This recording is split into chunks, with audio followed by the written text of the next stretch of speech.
who one time I went to his house and it was 6 limos and nobody would get out the limo. And I said, how come nobody's getting out the car? They said, you don't see that lion standing over there? Mike Tyson had a lion in his front yard. Like Hangover style. That's the only man whose house I ever went over.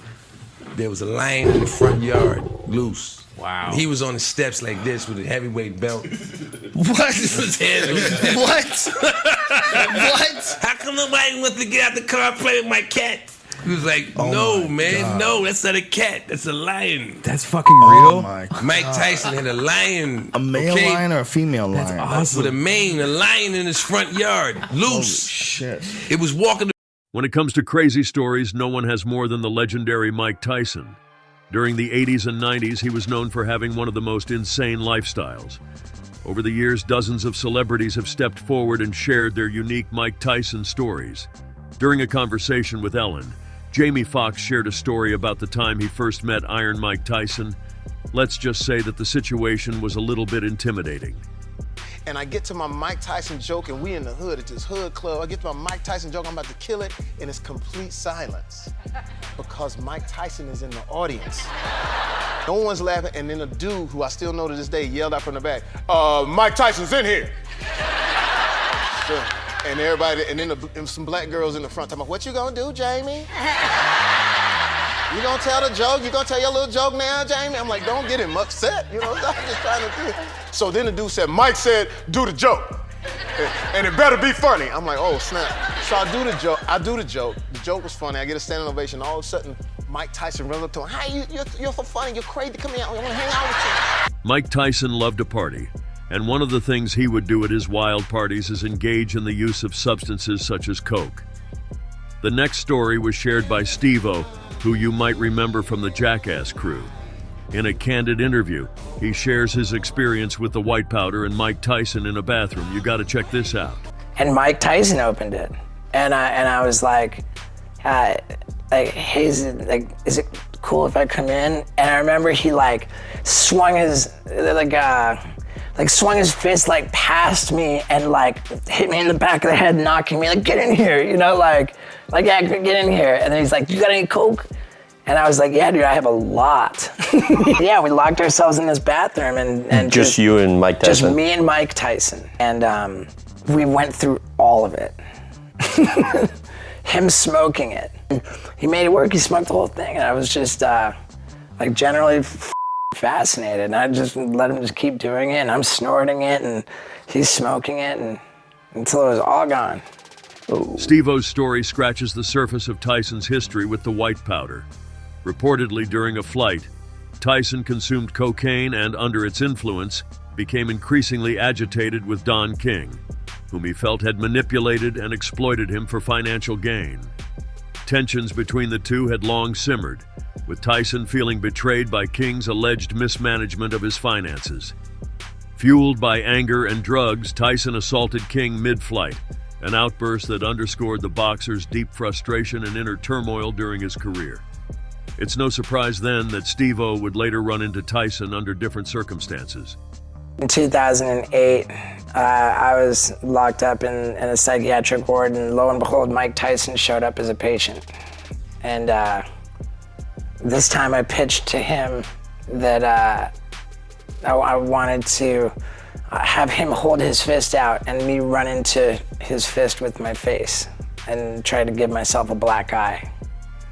And he politely declined. What did he say? He said, I don't want to hurt you, Steve. In an interview on Vlad TV, the actor Tyson Beckford shared an untold story about a situation which occurred in a New York club during the height of Tyson's fame. The situation almost ended in a casualty, according to Beckford. Let's just say that you do not want to get on Iron Mike's bad side even for a moment. Me and Mike is drinking. We having a good time. You know what I mean? Music is right. Ladies all over the place. Here come Max Pierre ass. See the commotion. See the energy going on. And he come in a little circle and he says something slick. So before I could even react, yo, Mike, I see Mike ball up his fists and Mike just throws the punch from right past my shoulder. I don't know if you ever been shot at before. I've been shot at before. And It's a scary feeling. So there's a thing the bullet does when it goes past you. There's like a heat. Like you ever seen the movies and the blur? Yeah. That's what went by my shoulder when Mike Tyson connected to Max Pierre's chest. He punched Max in the chest. And I know you remember this, Max. Yo, Max's whole chest cavity came in and he went back like this. And he shot past people, into people, knocked him down and a few other people. The look on Max Pierre's face when he was gasping for oxygen, I thought he was gonna die. I'm looking down at him. I got my drink in hand, didn't spill it. And I'm like, damn. Poor Max Pierre. Perhaps he shouldn't have stepped up to someone who commands respect from every corner of the globe. Even big 7-foot-tall Shaquille O'Neal respects the Mike Tyson aura. Check out what he told friends during this podcast. It's only 3 times people have touched me. I don't want to use the word scare, but when you turn around and see their face, you turn it off. John was one of them? Yeah. And Tyson did the same thing one time. I'm in a club in LA and the motherfucker hit me right in the top of my neck with the fist. Boom, I was like, motherfucker. Oh, what up, Mike? How you doing? Like, so. Do you remember when Jamie Foxx shared the story about befriending Tyson? Well, later that night, he was invited to one of Tyson's parties. At that time, Tyson had recently come back from jail, and let's just say his paranoia was through the roof. Fox shares some of Tyson's eccentricities, especially with the music artist Cisco, who had a hit song called Thong Song, which rubbed Tyson the wrong way. After party, it was at his house, and everybody was there. Stevie Wonder was there playing the piano, and he didn't like what's the Thong Song guy? For some reason, he didn't like, get away from me, Thong Song. I was like, oh. I don't like that Thong Song. I was like, hey, man, you better stand over here. You don't get knocked that. And I watched the girl ask him to take a picture. Would you take a picture? And he said, get away from me. You don't want me to take a picture. You want to put me back in jail. And it really got serious. And everybody was like, whoa. And the security guards were like, yo, Mike, hold on, Mike. And even Stevie Wonder was like, what is...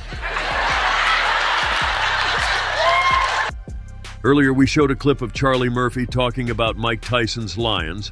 Tyson is well known for having tigers, but many do not know that his favorite pet was a mountain lion.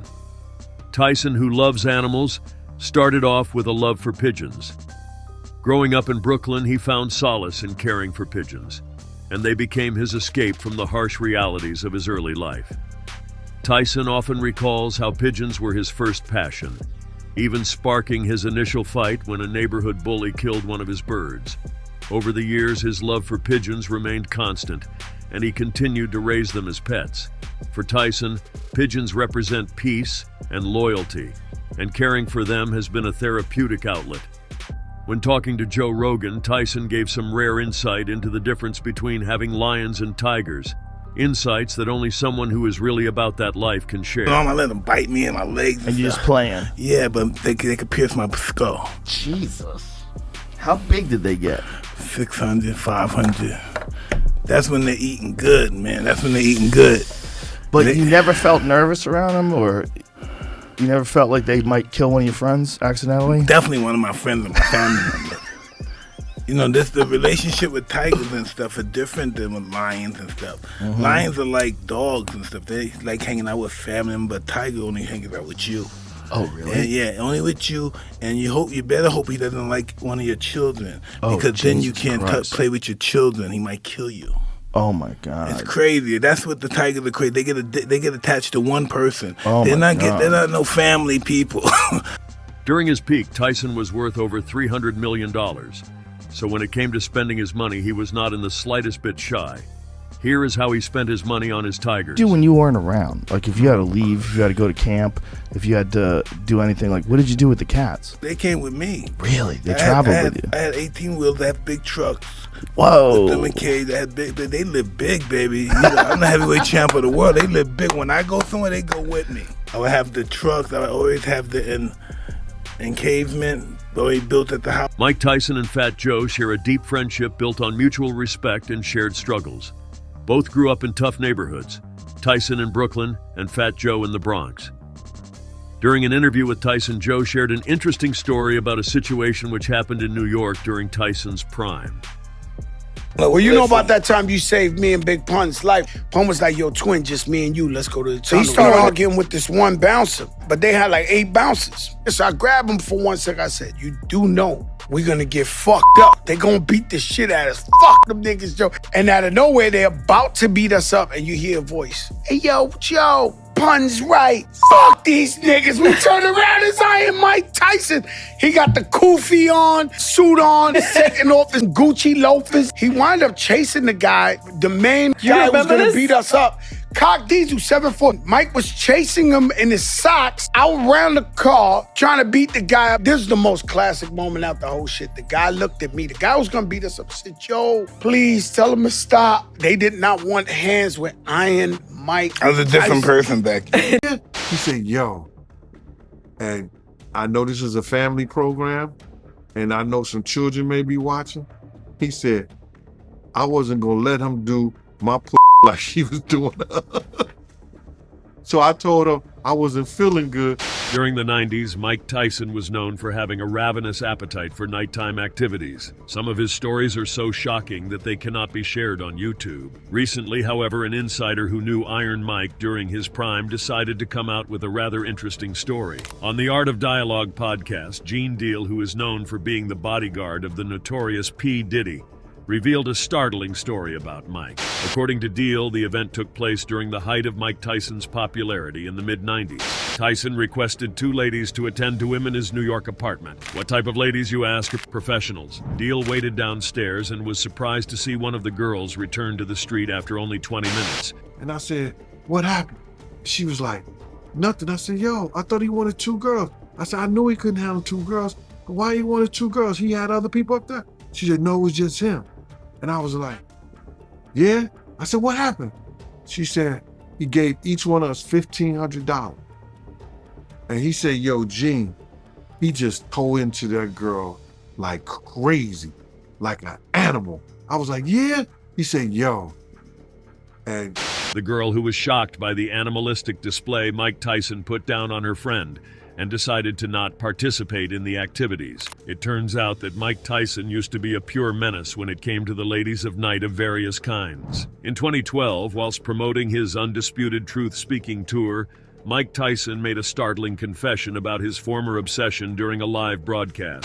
See, there's too many women, too many venereal diseases, too many everything. I got tired in life, you know? You made a conscious choice. You're right, champ. I'm sorry. I was a prostitute hunter. Okay, but let me stop you there.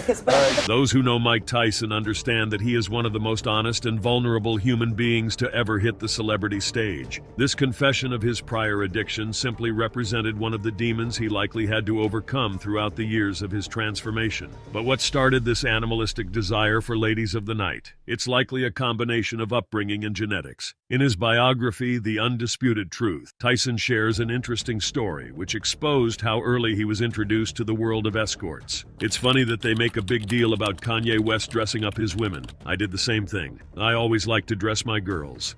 I think it went back to my childhood. I used to watch my mother dress the prostitutes who came over. It seems that Tyson's mother, who tragically passed away from cancer at age 16, exposed Tyson unintentionally to a world which would cripple him for years to come. To make things worse, the man who Tyson had known as his father, figure Jimmy Kirkpatrick, was a well-known New York pimp. The extent of Jimmy's pimping was so severe that all of his girls attended his funeral sitting in the front row, to the disgust of his wife. Now that's what you call loyalty to the death. Seeing this lifestyle at such a young age transformed how Tyson saw women. His demeanor towards them was kept strictly to the physical during his dominance as Iron Mike. I dreamed of living this long. I never dreamed of fornicating with as many beautiful women as I did, and having as much money as I did. I won't talk nice to you and talk about fornicating with you and letting you suck my If I was eloquent with you, you would still look at me as a scumbag. I may like fornicating more than other people. It's just who I am. I sacrificed so much of my life. Can I at least get laid? You know what I mean? I've been robbed of most of my money. Can I at least get a up? If I wish one of your guys had children, if I could kick them in their head or stomp on their testicles so you could feel my pain, because that's the pain I have, waking up every day. Put it like that you can win this fight. Are you talking out of turn? No, I think we're all talking together. I normally don't do interviews with women unless I fornicate with them. so you shouldn't talk anymore. As mentioned before, Tyson's animalistic desire could have also been the result of elevated testosterone levels. It's well known that higher testosterone levels can lead to a higher sex drive. Tyson had higher testosterone than the average man. At just 13 years old, he weighed 200 pounds. At such a young age, he already had the muscle mass of a grown man, which gave him a serious edge on his competition. Because of this insane physicality, it was not uncommon for Tyson to knock out grown men in boxing matches. Unfortunately, Tyson's addiction to escorts would ultimately lead to some bizarre situations which affected his life and boxing career. For instance, after some adventures with a friend and another woman, Tyson would later learn that the other two parties had died through tragic means. A guy and a girl, and you're all, you know what I mean? And we're both with this girl, and they both died of AIDS. And I survived, and it's the bouncer from this club. Listen, and it's the bouncer from this club that knew these people, and he knew we was in that car, and he still thinks I got AIDS to this day. Miraculously, Tyson somehow avoided getting AIDS and is still very much alive. Tyson has managed to dodge many bullets during his career. One bullet he didn't dodge from his nighttime adventures was contracting the clap from an unknown woman. Mike Tyson had admitted that he caught gonorrhea right before his fight with Trevor Berbick. Despite this debilitating infection, Mike would still go on to show Berbick who the true heavyweight king was. Later on, as Tyson was entering the peak of his career, he abstained from all sexual activities with women because people in his circle told him that it would improve his boxing. You said before, I mean, even growing up, you wanted a lot of girls. That was the goal. But you abstained from sex for something like 5 years. Was that true? Yeah, because I'm an idiot, you know? I'm so stupid. I just went by what people told me, you know, this was the boxing's gonna mess you up, girls, boxing. Listen, I entered this profession.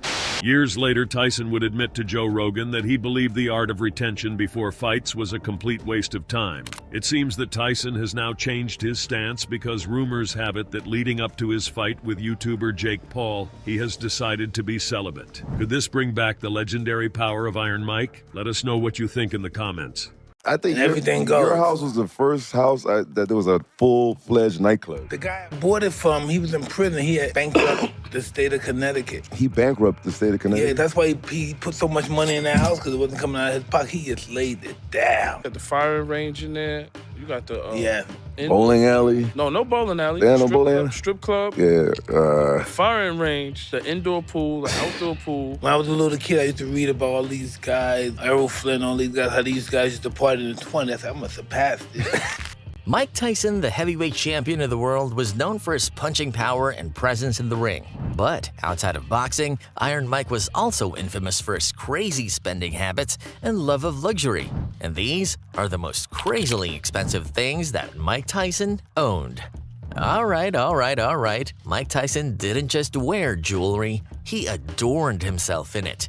This wasn't your grandma's pearl necklace, guys. We're talking diamonds the size of quarters, gold chains thicker than your wrist, and a price tag that could make your wallet cry.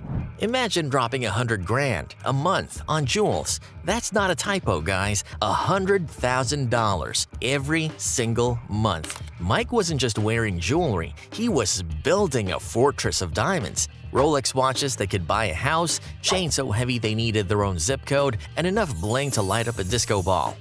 He also had a whole collection of Piaget Galaxy watches, each one coated in more diamonds than a disco ball. These watches were like miniature planets twinkling on his wrist with every move. And let's not forget the Hublot watches, Swiss masterpieces that cost a cool $33,000 each. These weren't just watches, they were investments, status symbols that screamed success. Think after a $33,000 watch, Mike Tyson would have maxed out, right? But my friends, that's where you underestimate the Iron Mike. Because next on the list of things that scream, I have more money than sense, are, wait for it, 3 Siberian tigers. Yes, 3 full-grown Siberian tigers. These aren't your cuddly house cats. These are magnificent striped killing machines. And Mike, well, he just had to have them.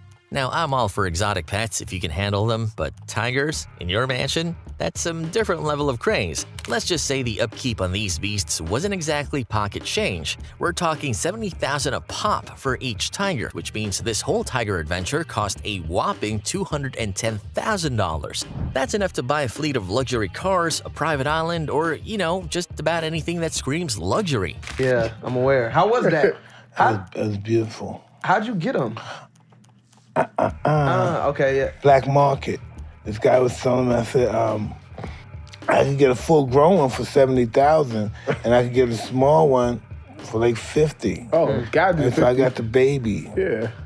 So I'm waiting for the baby to come out, and I get the baby out of her mother, and then we feed the baby with the bottle and stuff, warm bottle, and then eventually she gets 400 pounds, and that's, hey, show him, baby. And they get 400 pounds, and you figure out, how do I get rid of this? Now, tigers are beautiful creatures, but let's be real, they're also high maintenance. We're not talking catnip and scratching posts here. These guys need a special diet, a whole lot of meat, which I'm sure wasn't cheap. Plus, you gotta factor in the cost of a good tiger tamer, because let's face it, Mike might have been the heavyweight champ, but even he wouldn't want a grumpy Siberian in his corner. Let's shift gears and talk about another one of Mike Tyson's extravagant purchases, his Ohio estate. Now, most people picture a nice house with a white picket fence, but Mike Tyson, he wasn't exactly known for normal. We're talking about a 52-acre spread, a mansion so big it could swallow a small town whole, and a price tag that would make your head spin. Imagine this, a sprawling property nestled in the Ohio countryside. Rolling hills, manicured lawns, and a freaking mansion in the center that looks like it belongs in a movie. We're talking 50,000 square feet. That's like the size of a football field inside. Enough bedrooms to house a whole army, and maybe their families too. And bathrooms? Don't even get me started. There were enough bathrooms in that place to supply a water park. Now, how much did this palace cost Mike Tyson? Estimates say somewhere in the ballpark of $1.1 million. Of course, things didn't exactly end happily ever after for Mike and his Ohio estate. Financial troubles forced him to sell it eventually, and the mansion itself got sold out. You ever heard of someone collecting, baseball cards or rare stamps? Well, Mike Tyson, he collected pigeons. Not 2 pigeons, not 20, we're talking over 2,000 feathered friends. That's right, Mike had a coop so big it could house a small airplane, filled with birds that, let's be honest, most people consider, well, let's just say not exactly glamorous pets. But as for Mike, these pigeons weren't just some cooing, pooping nuisance. They were a passion. He loved them since he was a kid, a source of calm amidst the rough neighborhood he grew up in. He even said they were his escape, his therapy birds. Now that's some serious dedication. Of course, having 2,000 pigeons isn't exactly cheap. Food, cleaning the coop, which, let's face it, must have been a full-time job in itself, and those fancy pigeon races Mike loved to compete in, it all added up. We're talking a cool $2 million. That's enough to buy a private island, with maybe a few extra pigeons thrown in for good measure. Now, some folks might scoff at the idea of spending millions on birds that, poop on statues. But for Mike, it wasn't about the money. It was about the connection, the peace these feathered friends brought him. And hey, who are we to judge? Mike Tyson was the bad dude in the ring, and, maybe with his credit card. Now, Mike made a lot of money in his boxing career, but let's just say he wasn't exactly known for holding on to it. And let me tell you, he knew how to spend it. We're not talking about mansions or fancy cars here, although he had those too, of course. We're talking about something so over the top, so ridiculously luxurious, that it would make King Midas himself raise an eyebrow. And there's no better example of this than the time he dropped a crazy $2.2 million on a Christmas present for his wife, Robin Givens. Damn, that's a lot of money, right? Now, everyone loves a luxurious bathroom, but Mike Tyson took it to a whole new level. This isn't any ordinary tub. This, my friends, we're talking about a bathtub sculpted from 24-karat gold. That's right. Not gold-plated, not even dipped in gold, we're talking solid, gleaming $2.2 million worth of precious metal. Think about that for a second. That's more than most people's houses. You could buy a fleet of luxury cars, a private island. Heck, you could probably fund a small space program with that kind of cash. But Mike Tyson, he decided, I am a king and I deserve to bathe like a king. Now, I don't know about you, but climbing into a giant gold bathtub just feels a little extra. Like, picture yourself there, Bubbles? Sure. Rubber ducky? Maybe not. Maybe love isn't bad after all. Let's just say the marriage didn't quite last as long as the shine on that gold tub. Mike ended up selling it later for about half the price, but that's neither here nor there. We are not done talking about Mike's wild spending habits yet. And next up, we're going into Car Central. Now, most of us dream of having a reliable, rich ride that gets us from A to B. Mike Tyson, dude dreamed of a garage that looked like a showroom for the rich and famous. A collection of cars worth over $3 million. That's more money than some people will see in their lifetime, just sitting there collecting dust. And let me tell you, these weren't your average grocery getters. We're talking high-performance beasts, the kinds of cars that will leave you shocked. Imagine Mike pulling up to the club in a limited edition Bentley Continental SC. This wasn't just any Bentley, this was a $300,000 rare gem. A head-turner that screams success. And that's just one car in Mike's collection. He also had multiple Ferraris, the ultimate symbol of Italian luxury. Lamborghinis? You bet he had those too. These loud, outrageous machines were perfect for Mike's personality, and guess the price tag for this Lambo? Well, a freaking $444,000. And let's not forget about the Rolls Royces. These cars were all about comfort and effortless style, perfect for rolling up to a fancy event in true Tyson fashion. Altogether, this collection of automotive awesomeness cost Mike over $3 million. That's a lot, but for Mike, it was just another way to show the world he had arrived. Now, some might say it was a bit excessive, but hey, who are we to judge? When you've got the fists of fury, you gotta have a ride that matches your power, right? We've been talking about Mike Tyson's wilder purchases, but let's not forget his real estate game. Now, Mike wasn't exactly known for living in shoeboxes. Dude craved space, and let me tell you, he had enough space to house a whole army in his two most famous homes. First up, we got his mansion in Connecticut. Then there's his former house in Las Vegas. Now, this one wasn't quite as gigantic, clocking in at a measly 10,400 square feet, but it still packed a punch. This was a modern mansion, all clean lines and fancy materials. Plus, there was a pool, a spa, and even guest casitas, perfect for when your guests need a place to crash. Altogether, these two houses set Mike back a cool $24.5 million. That's enough money to buy a small island, guys, but for Mike Tyson, it was just another day in paradise. Now, most people picture a nice little boat for weekend fishing trips when they think yacht. But Mike Tyson, he wasn't exactly known for doing things small. We're talking a $21 million behemoth, a floating palace that would make Poseidon himself jealous. Imagine a sleek, gleaming yacht cutting through the waves, multiple decks, each one fancier than the last, a jacuzzi with $1 million view, perfect for soaking your stress away while surrounded by endless blue. Of course, a yacht this size didn't exactly run on fumes. We need a crew the size of a small village to keep everything running smoothly. But hey, Mike Tyson earned his fortune in the ring, and he deserved to enjoy it however he saw fit. Plus, picture up rolling to a fancy party on the French Riviera, not in a car, but on your very own yacht. Talk about an entrance. I had I have this son that's 16. He wanted to be a boxer. I said, you silly. I saw you working with him. Yeah, I said, get out of here. You gotta go boxing. Get out of here. You stupid. You go to private school. You gotta be a boxer and stuff. Mike Tyson is one of the greatest heavyweight boxers ever. In his 20-year career, he competed in 58 fights, winning 50, 44 through knockouts. But with such a successful career, it would be natural for his children to follow the same profession. And here's what you would expect.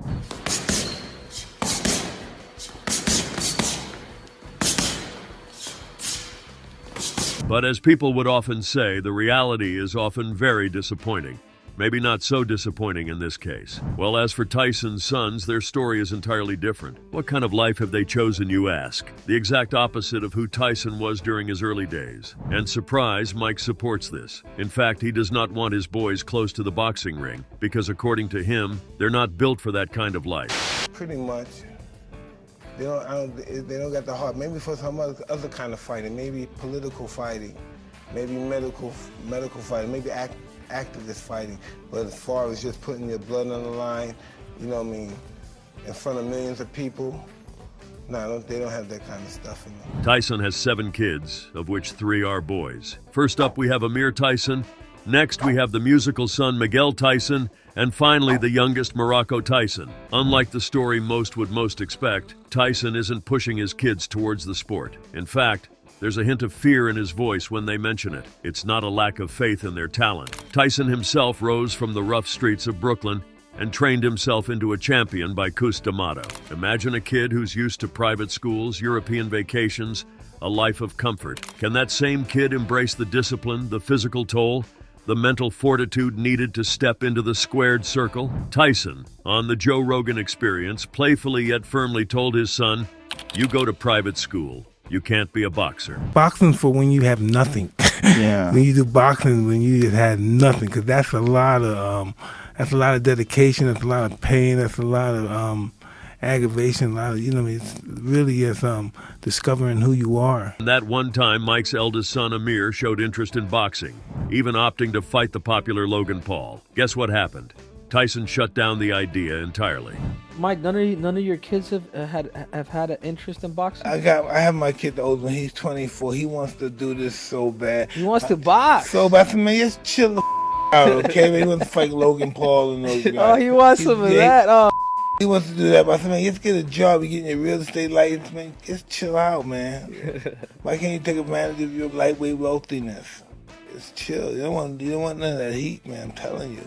The world of boxing has seen some changes in recent years. One big reason is the arrival of the Paul brothers, Jake and Logan.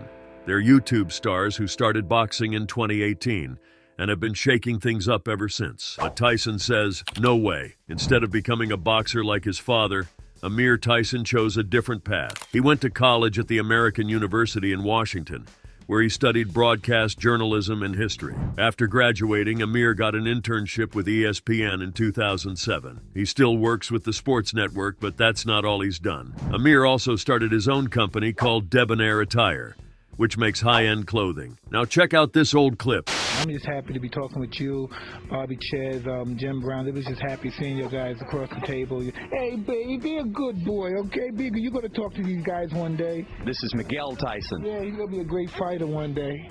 I want him to be a fighter. You know? He's already throwing punches with the right hand, Mike. Come on, be a good boy. You'll be nice, okay? Say hi to Jim Lampley. Hey, we were happy to have you back too, Mike. Thank you Thanks very much. Classic Mike, right? Baby Miguel is barely out of diapers and already destined for the ring, according to his dad. Totally understandable. Fathers often see their kids as extensions of themselves, especially when they've achieved so much in a specific field. Does Miguel Leon Tyson box? Yes, he does. However, Miguel is not a professional boxer and has not featured in any bouts. In 2018, Mike uploaded a video on Instagram showing Miguel practicing with Mike. I tell it to my wife all the time. I said, baby, how you gonna tell me I'm a good father and I can't even spend time with my kids? I gotta go to this part of the world to work. I gotta go here and work. I gotta go to here and work. And you gonna call me a good father because I'm a good provider. A good father spends time with his kids. Yeah, but I think it's different perspective though. For her, part of you doing your job that she agreed to in you guys' union or you guys' bond is you helping to provide for us. Exactly, but I want to be around my kids. And your perspective. I had other kids. I didn't have a chance to be around them as much because of this stuff. He's staring down the interviewer, but the real fight he's facing is way tougher. The battle between being a provider and being present. He can fight. Yeah. But if that Mike Tyson from Marvis Frazier fought Jake Paul's dead. He's dead. He's not going to make it. Mike Tyson is set to fight Jake Paul. The event will take place at the TNT Stadium in Arlington, Texas, and will be streamed for free in front of millions of people on Netflix. The casual fans have their opinions, but what do fighting legends have to say about the matchup? Your thoughts on this Mike Tyson and Jake Paul fight? Oh, geez, I don't. It's a bit strange. You know, is my interest? The interest is a low one. I don't know. I don't really. I don't understand it. Got it.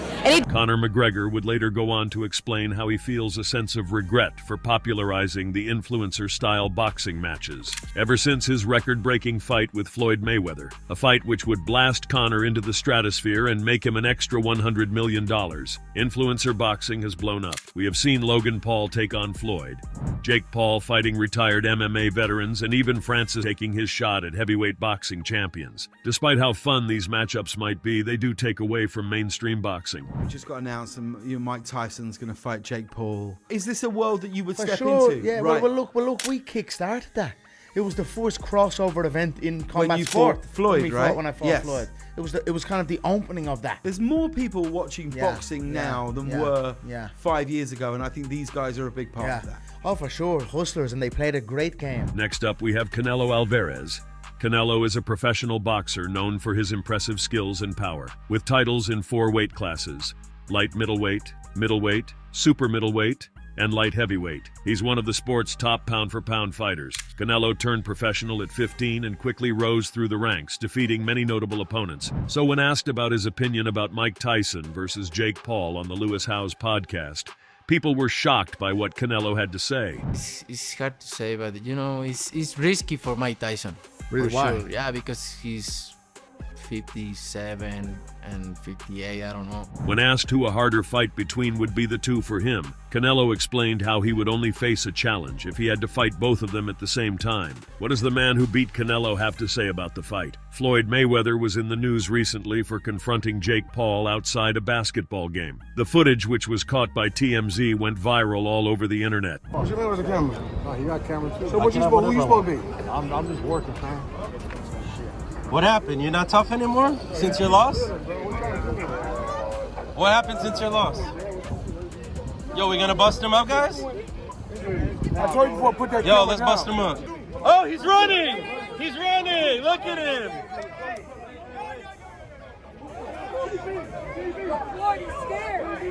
Jake Paul running, champ!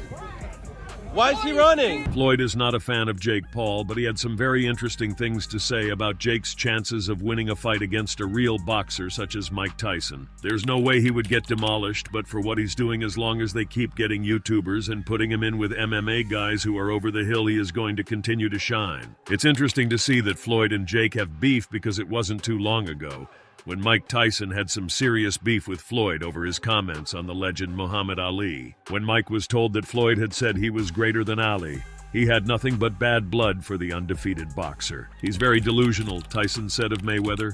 If he was anywhere near the realm of greatness of Ali, he'd be able to take his kids to school by himself. He's a little scared man. He's a very small scared man, said Tyson, who had great admiration for his childhood hero, Ali. Next up on our list, we have Evander Holyfield. Holyfield is a retired American professional boxer, celebrated for his accomplishments in both the cruiserweight and heavyweight divisions. Known as the Real Deal, Holyfield is a former undisputed champion in both weight classes. He gained fame for his rivalry with Mike Tyson, including their infamous 1997 bout where Tyson bit off a part of Holyfield's ear. So when it comes to Tyson in the ring, no one knows just how unpredictable he is than Holyfield. When asked who would win in a fight between Tyson and Paul, Holyfield only had one question to ask. But the point of the matter is this: do Jake Paul take a good shot? I never seen him get hit by nobody. Or a guy that the power of Mike even up, because power's the last thing to go. Yeah, I'm so that's it. But you never know. Yeah. Just like Mike quit in the ring, he got tired and just quit. Holyfield explained how if Paul stayed close to Mike during the bout, he would have a good chance of winning due to his superior speed granted by his youth. Holyfield, however, warns Jake to avoid giving Mike distance, because as soon as Tyson has an opening, he will take full advantage and demolish Jake. The only concern that Holyfield has about Mike is his resolve. It's well known that at times during his career, Tyson was known to give up. Did you want to continue? Well, I would like to continue, but I saw that I was getting beat on. I realized I don't think I have it anymore, because I got the ability to stay in shape, but I don't got the fighting guts, I don't think, anymore. When did you recognize that? At what part of the fight? I don't know, early into the fight. I'm just sorry I let everybody down.